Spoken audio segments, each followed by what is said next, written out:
today we have a 48 volt lithium golf cart battery from Vatrer.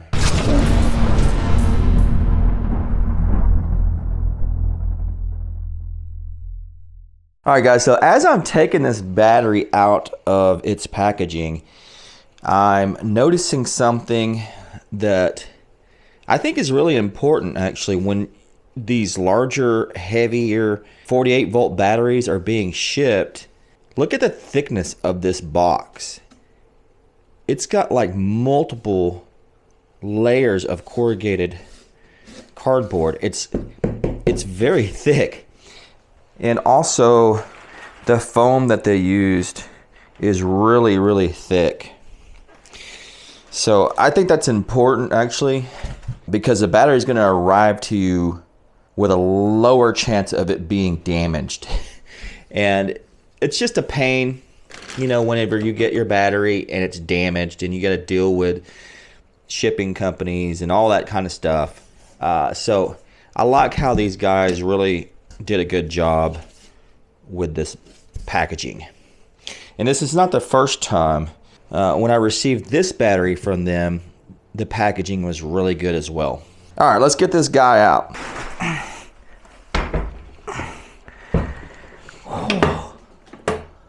All right, there's the battery. These things are heavy. Oh my.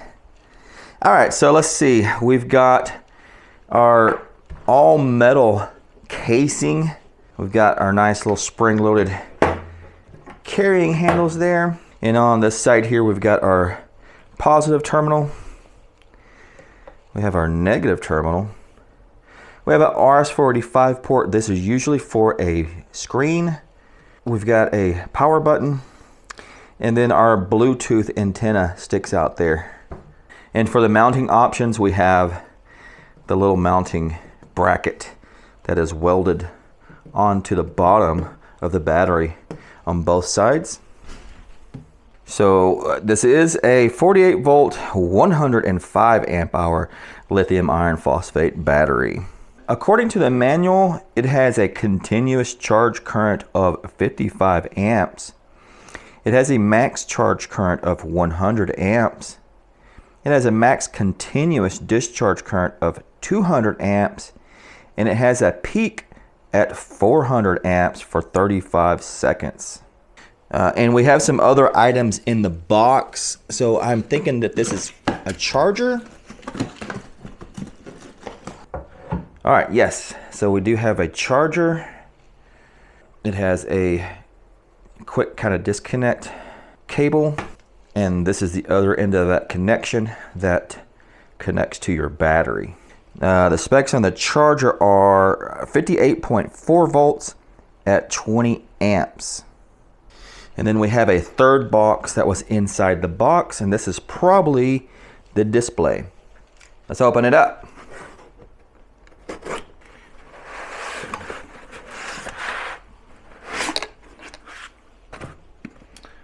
And indeed, it is the display. So it has a little connector there. And then it has the extension cable.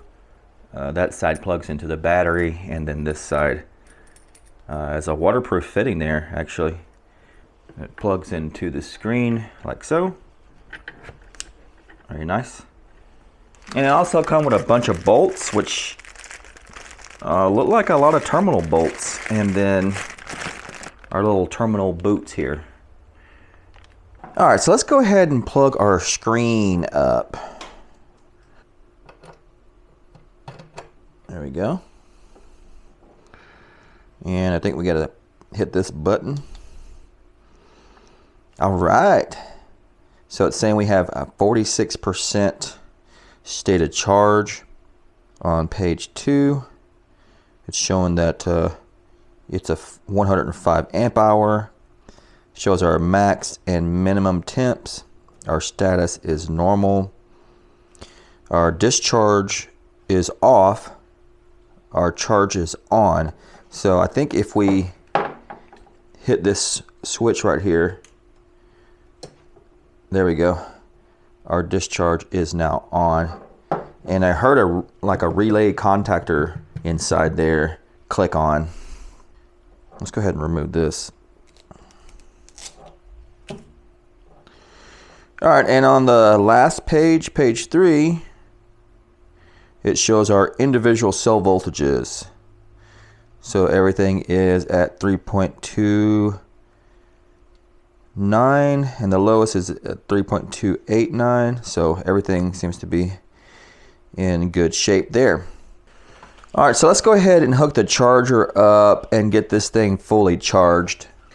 And while I'm looking at this little charging whip here, it has some colors that we're not used to. We're used to seeing red and black. This is brown and blue. Brown has a little positive here, and the blue shows a negative. So make sure you're aware of that when you're connecting this. That blue is going to go to negative, and the brown wants to go to positive.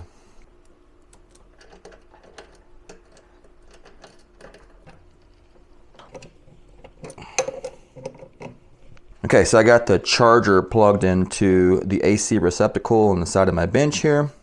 It's showing a green light there. Let's go ahead and plug it in to the battery.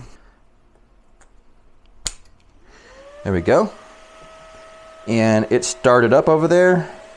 And we are currently charging.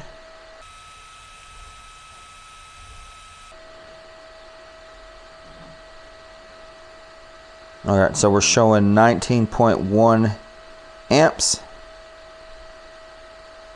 So we'll just let that go ahead and fully charge. All right, the battery is completely charged. And now we're gonna do a capacity test. So I've got my shunt hooked up, and we're recording a time lapse of that. So let's go ahead and turn the inverter on.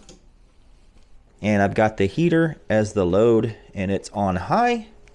And we are pulling 1,480 watts, about 27.6 amps. We'll just let it continue on, and I'll be back when it's fully depleted.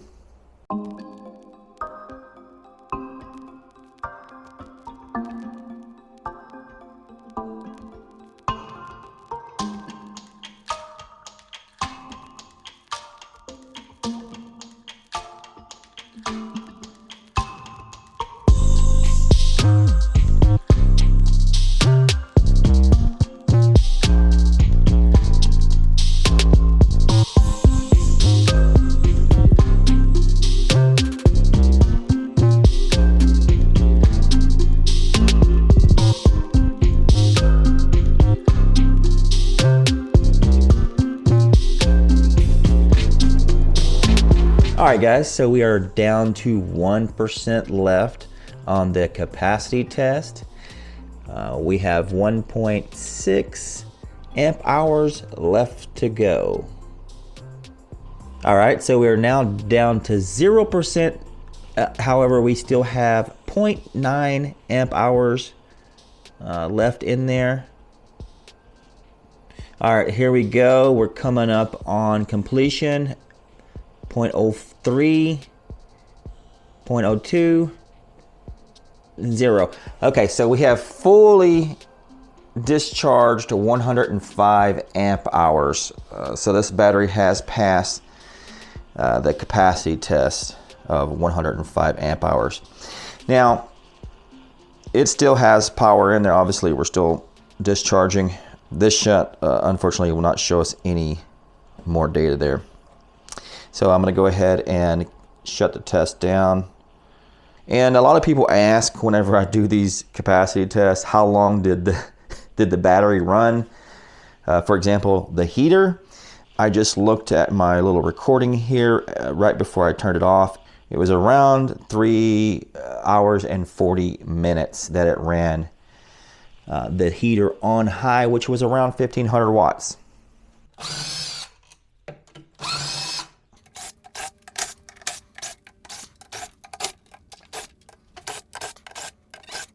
All right, guys, so I got all the bolts removed. Let's take a look on the inside. And full disclosure, I've already watched Lithium Solar's video on this battery, so I know it looks awesome on the inside. So let's go ahead and open it up. Yep, there it is. Wow, that looks amazing. This is the first, I think this is the first I've seen this. It's like one of those flexible PCB kind of ribbon thingies. And you know, it has Vatrer's name etched into it. Yeah, so this just has all the balance leads. You know, they plug in here to this connector and they go to each cell. So that is, you can't get a cleaner solution than that. There's no wires flopping around or anything like that. So that's fantastic. And so we also have the thermal sensors. There's one right there. And this is a whole cell pack. So there's 8 cells here. And then there's another thermal sensor here on this 8 cell pack. So that's just super clean.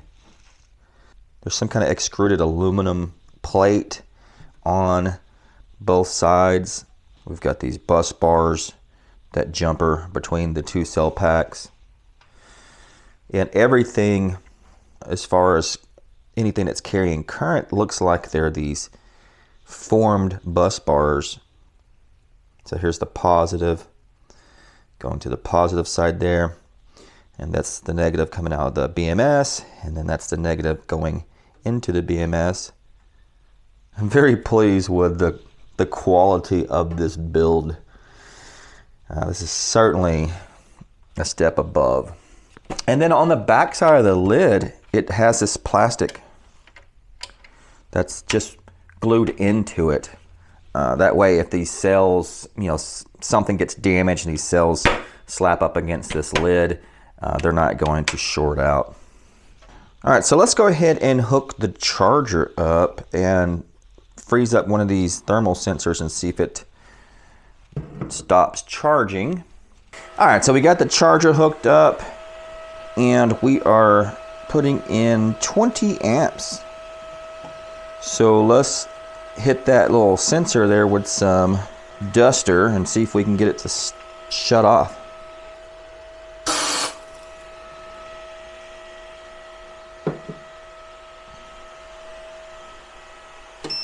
Okay, so yes indeed, it did shut off. So we're putting in no amps. The charger shut down. I heard the little relay click.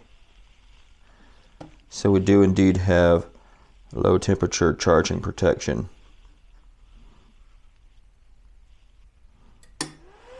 And there we go, it warmed back up and we're back to charging.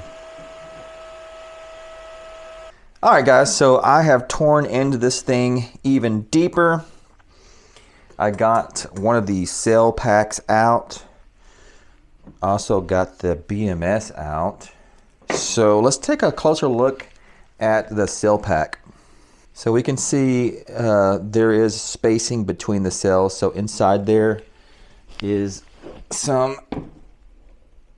material. We can see it protruding out there. Some insulation material there.